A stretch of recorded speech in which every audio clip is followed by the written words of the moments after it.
Welcome to the Film Room. My name's Tom Schott. We're pleased today to talk over with the winningest football coach in Purdue history, Joe Tiller. His very first win as the Boilermaker boss. And a game he's said many times really set the foundation for the 12 years of success that Coach Tiller had. Coach, great to have you back at Purdue this weekend.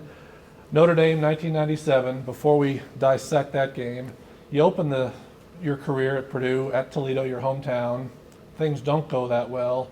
But you immediately set the tone for the rest of the season and really for your time here at Purdue in the locker room after that game, telling the guys everything's going to be all right. Take us back to the locker room after the loss at Toledo.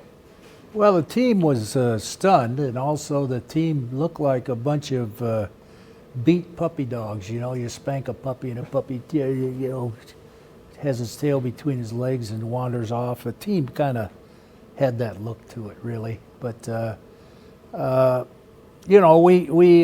we've been in situations like that before. Maybe they hadn't as a team. Our approach was, we're gonna focus more on us as a team instead of our opponents, and we'll get better every week as we move along. And this too shall pass, and brighter days are ahead. You just have to believe, and if you believe it, it will happen. The home opener the next week, Notre Dame had beaten Purdue 11 straight times. Also a first-year head coach, Bob Davie, their offensive coordinator, ironically Jim Coletto, who you replaced at Purdue. As we go to the tape, early on, a 99-yard drive, and we'll watch some of the plays, but Billy Dickens was your quarterback, but he wasn't your quarterback at the start of fall camp. No, he wasn't. We went to the luncheon up in Chicago, which has all the head coaches, and it's about, 1,400 people. And all the quarterbacks from the different universities had to line up and throw a pass to somebody. You look under your chair and you get a number, and you got a chance to get this ball that's been signed by all 11 head coaches. And John Reeves was our quarterback. Unfortunately, John drew a guy that was way in the back of the room. He bounced it off the top. And I told him, John, we might have to make a change. I don't know. But no, during training camp, Billy won the job and moved on from there.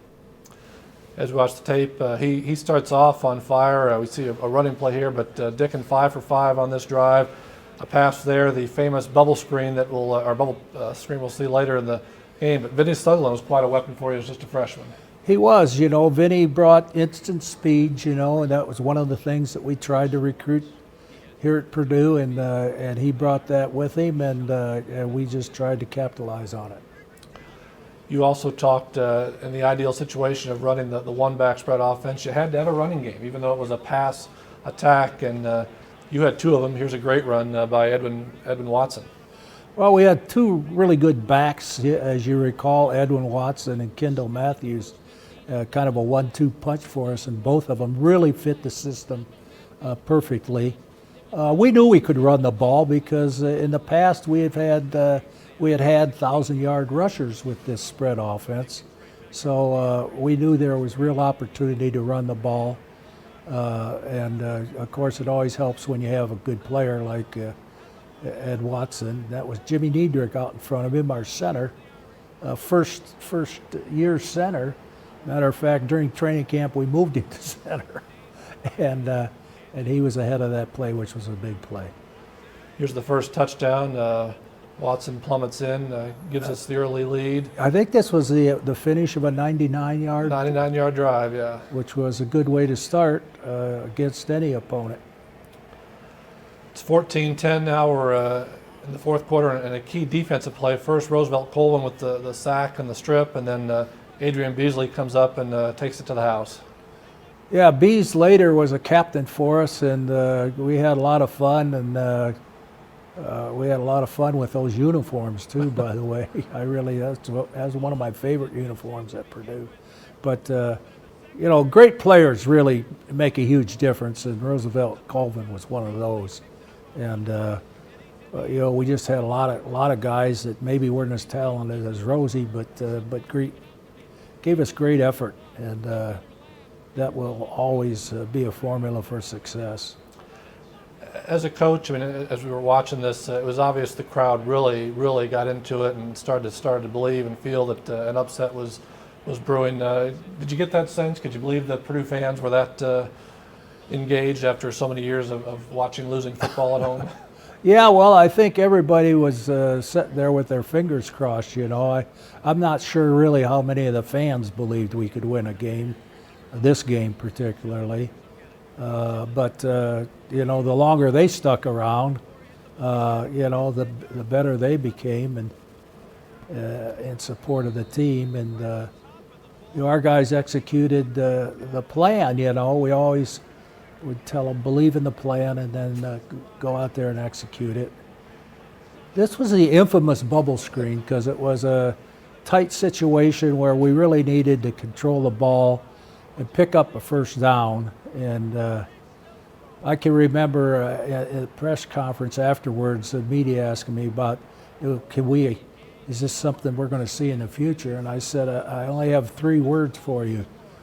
Get used to it. And then I counted the words later on. Get used to it. That's not 3 words, but it sounded good at the time. So many great sayings. We're shameless when it comes to throwing the football. We'll throw the football until we get hot, and then we'll keep throwing it some more.